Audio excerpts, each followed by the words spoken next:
In wake of fatal Black Hawk crash, renewed scrutiny of the helicopter's safety record. There have been 60 deaths in Black Hawk-related training incidents in the past decade, according to Army data reviewed by Military.com. Service officials say recent years have been some of the safest for its go-to aviation workhorse after decades of safety concerns.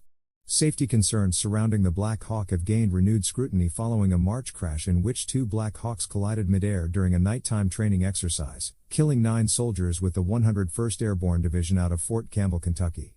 There were no survivors, and the Army is still investigating the specifics behind the incident. However, data provided by the Army and reviewed by Military.com suggests that the aircraft suffers fewer fatal accidents than other major platforms per flight hour, a reflection of the fact that, while deaths are high, the helicopter is also one of the service's most heavily used platforms. Commander of Army Pacific Training Brigade suspended. This seems to happen often, too often. But there is no common thread, no one cause. Timothy Laranger, an attorney and senior partner with Wisner Baum who has worked multiple cases involving military aviation incidents, told Military.com. A congressionally ordered investigation of National Guard helicopter incidents released Wednesday found systemic failures within the part-time service, including poor training management, haphazard maintenance, overconfidence, and relatively little oversight on safety precautions. The bulk of incidents reviewed for the investigation were attributed to human error, though no single issues such as sleep-deprived pilots or unfamiliarity with night vision were blamed for casualties. Those accidents include: in February of this year, 2 Tennessee National Guard soldiers died in a Black Hawk crash in Alabama. In 2021, 3 New York Guardsmen were killed in a Black Hawk crash during routine training in Rochester. In a 2015 incident, 4 Louisiana National Guardsmen and 7 Marines died when their Black Hawk crashed in Florida during nighttime training. The National Guard and respective governors heavily rely on Black Hawks for state emergencies.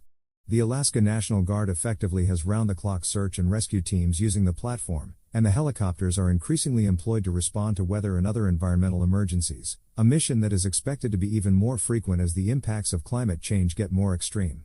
The Wisconsin National Guard deployed 2 helicopters Wednesday to help contain the wildfires tearing through some 2,800 acres of land. Rhode Island Black Hawks have also been used this week to contain wildfires that broke out on more than 150 acres in the state. The Rochester incident is what spurred Congress to order the investigation of National Guard-specific aviation incidents, though safety concerns go back decades.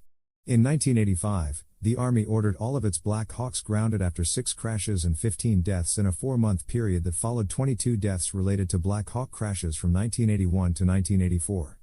Black Hawks, which debuted in 1979, account for 63% of the Army's helicopter fleet, the internal service data shared with Military.com shows, but make up the fewest incidents related to hours flown.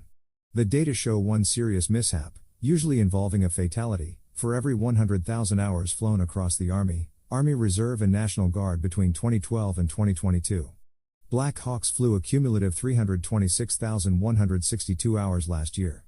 The AH-64 Apache accounts for 21% of the service's helicopter inventory but roughly double the fatal incidents as the Black Hawk, with 1.93 serious incidents per 100,000 flight hours. Apaches have only a 2-person crew, as opposed to Black Hawks, which can fit a dozen or more soldiers, meaning catastrophic accidents typically result in fewer deaths. CH-47 Chinooks can fit more than 30 soldiers and account for more fatal incidents than Black Hawks, but make up only 15% of the Army's rotary fleet. The Chinook has an average of 1.59 major incidents per 100,000 flight hours. All of the data strictly covers training incidents. The incident at Fort Campbell marks one of the deadliest training incidents in the Army's history and echoed a strikingly similar incident in which 2 Black Hawks collided in 1988, killing 17 101st Airborne soldiers. Both incidents happened at around 10 p.m. and during fair weather.